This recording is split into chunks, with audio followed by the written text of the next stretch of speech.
Welcome to People. I'm Shirley Lin.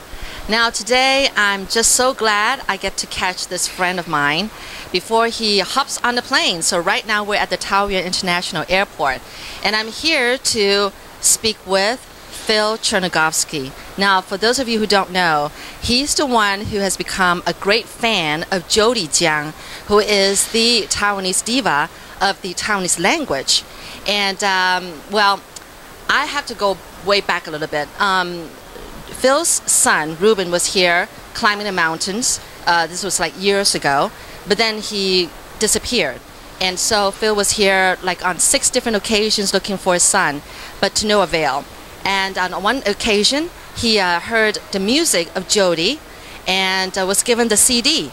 He just fell in love with this music, and ever since then, he's been a great fan. And so what happened was that actually a couple of years ago, Jody had a concert, and she invited him as a special guest to the concert. Now this time, he's back again for Jody's concert. Let's talk to Phil. Hi, Phil. It's so good to see you again in Taiwan. Yes, mate, I'm back in my other hometown of Taiwan. Yes, that's right. This is your other home. And I've got plenty of friends and 23.5 million, I think now. and I've got family here too. I've got my son and my other people who have adopted me into their families as well. Oh, that's right. So what happened this time? I mean, how come you're here again? Well, I decided I was going to come over because I won some money in the New Zealand lottery. A little bit of money, but enough. And I thought, what could I do with it? And I thought, I know, go to a Jody concert. So I contacted a friend in Taipei and asked her to organise a ticket, but to keep it quiet. But it didn't end up that way. Somehow I think Jody found out about it. But it was just absolutely amazing. I sort of arrived in Taipei and I got picked up by a nice big flash car and taken to a real beautiful hotel. The generosity is just absolutely amazing. So you got in touch with somebody on Jody's team, right? A promotion team. And you asked if you could possibly get a ticket to her concert without her knowing, because that's not your point. You weren't here to, you just want to be here to enjoy his concert. I just wanted I wanted to come as an individual. Right. And I think there's a point where I love accepting gifts, and I love accepting people being kind and generosity to me, but I also enjoy giving for myself, and I think you can keep taking from people. And this time I decided, this time I do it myself. I just come as an individual just to enjoy to do something myself, but it turned out something different and really enjoyable. Right. So what happened was that Jody's promotion team decided that, well, since you're coming, you might as well do something like surprise Jody, right? Well, I think it got changed around. Yeah, what happened? Well, that's what I thought was on the cards, and I was sitting down in the theatre, and this amazing woman comes out, and she just holds the crowd. They're all spellbound, and I'm thinking, oh, this is really good. Here I are, just really enjoying myself, and I'm in the crowd, and I'm not overly noticed in that. And then the second song it is about the song that when I came that to touched Taiwan, your heart, touched my heart, half drunk and tipsy. Tipsy. But I had a different meaning out of it. It was sort of a sad, melancholy feeling that I identified when my son disappeared.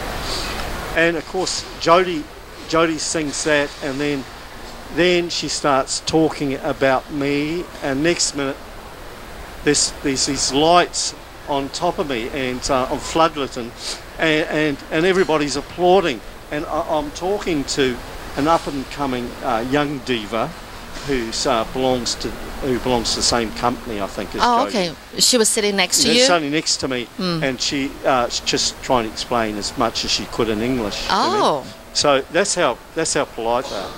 And so I have to get up and I do a bit of a bow thing and that. And then the concert was absolutely amazing. she held us spellbound for, it was almost like for 3 hours. It was incredible how she could do it, and she did some. There was a guy swinging on a big hoop in the ceiling, and I thought, oh, it wasn't Jody. It was some other guy. Oh, thank God it wasn't Jody. He's not going to do anything like that. And what do you know? Next thing, the guy drops down. Jody jumps on, and she's hanging. She's not even holding on at one stage. She's just suspended up in the air with this guy. You worried for her? I'm worried. I'm sitting there getting very worried at this point. And then it's not long after you saw another beautiful side of the most amazing entertainer. She showed this real touching emotion. You mean Jody herself? Jody okay. was very, it was like tearful. And the crowd responded. It was amazing. I responded. We all had tears in our eyes. Aww, that is amazing. And well, I think this is the time, this concert, I think she tried to do something different, like hanging in midair. And I think you probably didn't know because she already had her concert in Taipei. And you went to the one in Kaohsiung, down the southern part of Taiwan. So that was probably, I think it was probably her second, concert to the on the agenda. Yeah, second to last. And so you probably didn't know that she was going to be like hanging from these cables and all kind of stuff. But anyway, how do you think she's sounding this time from the last time Look, she was that she had a concert? Jody is one of those. She's a legend. She will. Her voice will always be the same. Age will never affect a legend such as Zhang Wei. Her voice is so uniquely different. It's sort of like, it's sort of almost to me, it feels like at times bluesy, Taiwanese, gentle hint of rock. Bluesy. There is a bluesy side to it. A tint of rock. Okay. But there's a tint of rock, and I tell you what. Man, she can rock too. It's the same really? woman, yeah. She didn't rock before at the last concert you were at? She did. Yes, she did, and that was absolutely brilliant too. I didn't think she could rock it. I didn't think she would take on rock. Mm-hmm. But she covers all genres of music. I collected more CDs and DVDs over just recent times. Really? And I discovered she's got this amazing ability. She goes into many different areas, like sort of like country Taiwanese music, which I really love as well. I love that sort of beautiful traditional sound that comes out as well. Yeah. Oh, what about the dancing? What about her costume? Was it more flashing? More flash. But you know what? Unique thing about her voice and her face. It's just who she is. It just draws you in. You just don't. You're captivated. You're just. She's infectious. When she's laughing, I don't know what she's maybe talking about. Right. But I sort of sense something. But you can laugh with her. But the unique thing, when she cried, like we all cried, and she couldn't sing some parts, and we were singing because she was crying. Because she was crying. She really left the crowd to do it. She actually. We were so drawn to the crowd. I've never experienced anything like it. You asked me, like each one of her. This is the second concert, the first concert, and this concert are uniquely different. Yeah. She's obviously it's just amazing the way it's worked out. But this time she was very very natural. The natural side of her, the emotional feeling. It just, the honest person came out. Wow, it's just... So she's just getting better and better. I think better and better. Like last time I thought she couldn't get any better. But this time, I know this woman's got this amazing ability to keep on keeping on. She just, yeah. Wow.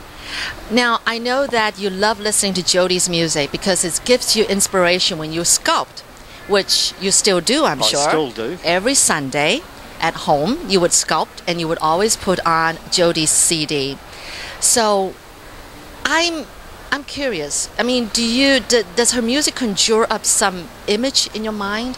What was the concert like? Were there any images that was coming out of your mind? Oh, endless. Like there was a flow of beautiful faces. I have it's almost like a slideshow Okay. of all these friends and of my son.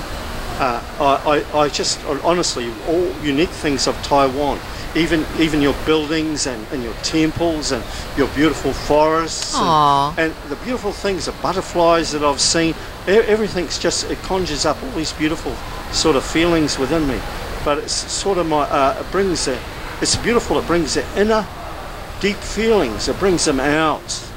All right. But I believe this happens to other people because I observed it. This time I could see other people involved. Well, you know that Jody sings in Taiwanese language. And down south, they speak the Taiwanese language more so than the Mandarin language. So I think they feel this connection with Jody. And I think she's probably got a lot more fans down there than Taipei itself. So, did you go backstage afterwards? Oh, definitely. Yes. Excuse me. Tissue. It's on the other pocket. Tissue time. Oh, Phil, you're a man of great feelings. Well, it's the feelings that were given to me by everyone in Taiwan. It just and I learnt many beautiful values from you Taiwanese people, and I've taken them on board in my life. And about you can't have love without respect. And I've written a book along that line. But that's right. We're going to get to the book later. But about meeting Jody. Yeah, backstage. Backstage, I went underneath, and the first guy I met, he's the guy who writes all the music, and he plays rugby and talks. You know, him and me have a good chat. He converses quite well in English. Okay. An incredible guy. Incredible. And so I had a bit of a chat with him, and then I went to see Jody. But this time, not many people came in. She only let a few people in, and I was honoured to be one of them. Okay. But the first thing she does, Phil, her arms go out and she grabs me and she gives me the beautiful, sweetest bear hug by the teeniest little woman you could ever come across. Yes, you did mention how she's so tiny, but yet she's got such an incredibly powerful voice. So anyway, the book. The book. Why the book? What happened was, when the first concert I came to, I met this amazing author who wrote this story about me searching for Reuben. It was to inspire his son. About Joyo getting on with life, you know. So it was quite a positive thing. It was like fathers and son thing. I was quite impressed that the reason why I wrote the book, Mr. Lu. And I was having a meal with him, and afterwards, and we were talking freely as men do, and he said, "Phil, you've got to write a book yourself." And I said, "But he said, "No, you've got to write the complete story of what happened." Okay. So now I'm dyslexic, so that was a mammoth challenge, but nothing's impossible, right? Right. So let's have a go at it. How long did it take you to think about it? I started writing it. I'm not lying. I started writing it the moment I went back to the hotel. I started writing it, and it's quite amazing. I had taken notes about amazing things that went on, but not overly so. And I've written this book, ended up with too many pages, 1,500, and so we've had to chop it down, and it's supposed to be less than 400. I've only got it down to 800. So I've asked my good friend Jonas Ho, he's a Kiwi Taiwanese, and he's written 7 books, amazing character. One day you'll have a chat with him too. Now I've offered him, he's going to translate, and he's going to be the editor as well. And at the moment, we're looking at even him co-writing part of it, because my perspective is one thing, but the Taiwanese, the people, my friends who help me, I've got to get their perspective in the book as well. Okay, so he's collecting those perspectives. Yeah, so the book is, like, it'll be like I, me, what I observe, and instead of you know, I can sense what other people are their feelings. I can sense it. You could feel it, you know, like all their beautiful emotions, and they just, their kindness, just they went out to me, and they brought me in and they invited me in their homes. And all right. So I believe you're going to be coming again to Taiwan because of your book, and that's all you're going to say. You're not going to say anymore. Oh no, I'm coming to Taiwan again. Okay. You bet. I'm coming because I'm coming here. We're looking at the Chinese New Year just before then for the book really exciting. launch. So we're really excited about that. I've got a good publishing firm, but I'm going to keep that secret at the moment. Nope. Yeah. Okay. I've got an amazing publishing firm, and from there, I was going to tell you about the hero. It took a bit for me to learn. Jonas had to coach me about how Writing? to write a book. Really? Because I wrote too many heroes in the book. The first book was too many heroes, and he said, "Look, Phil, you've got to cut it down and have things in layers." So, through lots of coaching with Jonas, I've now got it. I had it now down to sort of like 3 main people, and you'll get to read about it in the book. But it's good so you know about it. One's. Are you going to mention me in the book? I'm just kidding. Yes. No. Yes. Number 1 heroine. No. It's full of heroes and heroines, but the 3 main ones are Mo, the Aboriginal, Joe's Aboriginal man, and Mr. Jen of Fong Sam. Okay. And of course, you know who the heroine is. Do we have to mention? No, we will mention Jody, of course.